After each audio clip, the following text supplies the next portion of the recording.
اچھا، علامہ طباطبائی ایک بات اور کہتے تھے ویسے تو تمام ائمہ کے الطاف اور لطف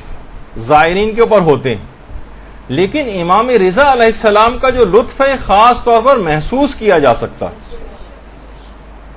سب ائمہ کے روضوں کے اوپر جائیں گے، خاص طرح کا ایک الطاف اور کرم ان کا ہوگا اپنے ظاہر پر، کہہ رہے ہیں، لیکن خاص طور پر امام رضا کا لطف و کرم ظاہر محسوس کر سکتا. اور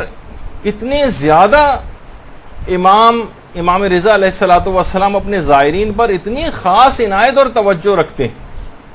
ذرا سی بھی تکلیف سے تڑپ جاتے ہیں زائر کو اگر کوئی تکلیف پہنچ جائے. آیت اللہ فقیہ سید حسین سبزواری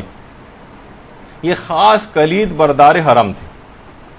نماز جماعت بھی پڑھاتے تھے، اور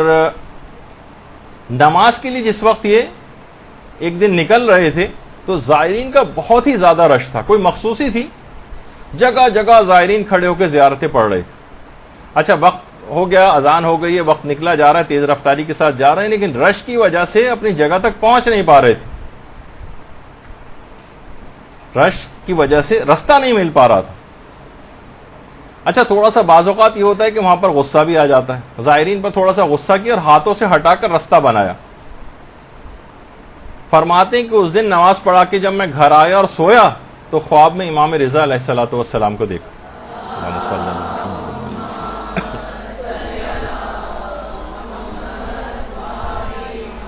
امام کو سلام کیا،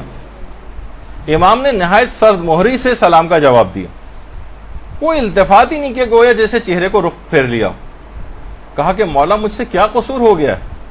کہا کہ تم نے میرے زائرین کو رنجیدہ کیا ہے، لہٰذا مجھے بھی رنجیدہ کر دیا. اب آیت اللہ سید حسین سبزواری سخت پشیمان ہوئے، تڑپ گئے، کہ کہا مولا کیا اب میں آپ کی خدمت کے لائق نہیں رہا؟ کلید بردار حرم تھے، نماز بھی پڑھاتے تھے، سمجھے چابیاں حرم کی ان کے پاس تھیں. کہا کہ نہیں، تم لائق ہو، اگر ایسا نہ ہوتا تو اتنے عرصے تک حرم کی کلید تمہارے سپرد نہ کی جاتی. تو ذرا سی تکلیف کے زائرین کو اپنے ہاتھوں سے ہٹا کر اور کچھ ہلکا سا غصہ کر کے، اور نماز کون سا اپنے کسی کام کے لیے جا رہے تھے، الگ سے نماز جماعت پڑھانی تھی، ایک ذمہ داری کے طور پر جا رہے تھے، لیکن یہ بھی امام کو پسند نہیں آیا کہ میرے زائر کے ساتھ اس طرح سے ان پہ ہلکے سے غصے کا بھی اظہار کیا جائے. اور یہ کسی کتاب کے اندر تو بات نہیں ہے، لیکن حرم مشہد کے جو مقامی علماء ہیں وہ یہ بات بتاتے ہیں کہ امام کا جو یہ سامنے گنبد نظر آ رہا ہے، اس پر ہر وقت پہلے کبوتر بیٹھے رہا کرتے تھے. تو حرم کی انتظامیہ نے سوچا کہ یہاں سے ان کبوتروں کو کسی طرح سے ہٹایا جائے، ان کی صفائی کرنا روزانہ ایک مشکل کام ہوتا تھا. تو کہا کوئی ایسا طریقہ کار یہاں پر کرتے ہیں، کوئی ایسی چیز کرتے ہیں جس سے یہ یہاں سے یہ بیٹھنے ہی نہ پائیں اور کبوتر یہاں سے چلے جائیں، سمجھے روضے کے اطراف میں بھی نہ آئیں. تو باقاعدہ حرم کے جو ذمہ دار تھے ان کے خواب میں امام رضا علیہ السلام آئے اور آ کر کہا کہ یہ پرندے بہت دور دور سے ہماری قبر کی زیارت کے لیے آتے ہیں، تو ان کو خود سے مت ہٹاؤ، اور اس کے بعد بالکل اس گنبد کے سامنے جو چشمہ شفا ہے وہاں پر، یہ جو ہے آپ کے سامنے جو اسی بالکل سامنے ہی ہے اس کے، یہاں پر پھر خود بخود کبوتروں نے اپنا ڈیرا بنا لیا،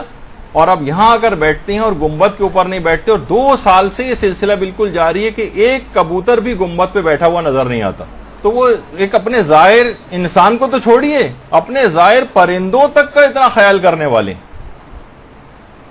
اور اس زائر کے اوپر، پھر اس انسان کے اوپر افسوس ہوگا اس زائر کے اوپر کہ وہ امام کی نافرمانی سے بھرپور ایک زندگی گزارے، اس سفر کے اندر بھی امام کے قول و فعل کی نافرمانی کرے اور سفر سے واپس آ کر بھی نافرمانی کرے. دیکھیے زائر کو پہلا تحفہ ہی جا کر یہ ملتا ہے کہ سارے گناہ اس کے معاف ہو جاتے ہیں. اب نئی اطاعت سے بھرپور زندگی اس کو شروع کرنا، جس طریقے سے اگر کسی شخص کا بائی پاس آپریشن ہو جائے اور وہ اگلے دن سے مثلا نلی نہاری اور مغز نہاری کھانا شروع کر دے تو کتنی مذمت کی جائے گی اس کی. ابھی تو تم اس سے فارغ ہو، کچھ تو احتیاط کرنی چاہیے تھی، نہیں اسی دن سے اگر کوئی کرنے لگے تو کتنی زیادہ اس کو برا بھلا کہا جائے گا. تو اسی طریقے سے یہ ظاہر بھی ہے کہ اس کو سمجھنا چاہیے کہ اسے کتنا اس کے بعد گناہوں سے پرہیز کرنا چاہیے. اپنی صحت کو برقرار رکھنے کے لیے جو اس آپریشن کے بعد اس کی صحت ٹھیک ہو گئی ہے وہ ٹھیک ہو گیا ہے، تو اسی طرح ظاہر جو ہے وہاں سے تمام گناہ اس کے بخش دیے گئے ہیں. اب ایک بہترین زندگی کا وہاں سے وہ آغاز کرے.